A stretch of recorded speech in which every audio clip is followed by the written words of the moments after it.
10 మంది దగ్గరికి వెళ్ళి ఒక్కొక్కడికి 10 సార్లు నీ బాధలు చెప్పుకుంటే వాడెవడో తీర్చరు. పాపం అయ్యో పాపం అంటారు తప్ప ఎవడు తీర్చడు. ఆ 10 సార్లు నువ్వు దేవుని ముందుకెళ్ళి నీ బాధలు దేవునితో చెప్పుకుని అలవాటు చేసుకుంటే ఒకటొకటి మొత్తం ఎగిరిపోతాయి. ఏది మంచిది? ఏది మంచిది? దేవుని దగ్గరికి చేరటమే మంచిది. కానీ నిన్ను అక్కడికి చేరకుండా అడ్డగించే చాలా ఉన్నాయి. అబద్ధాలు ఆడకుండా నిజం చెప్పండి. మీరు క్రమం తప్పకుండా ప్రతిరోజు దేవుడితో మాట్లాడుకుంటున్నారా?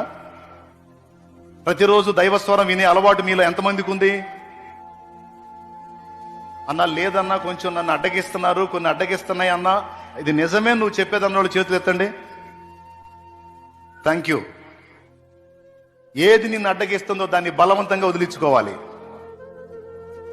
వాళ్ళు ఎంతటి వాళ్ళైనా అవి ఎంతటివైనా సరే వదిలించుకోకపోవటం నేర్చుకోలేదనుకో, నువ్వు నీకు వదిలి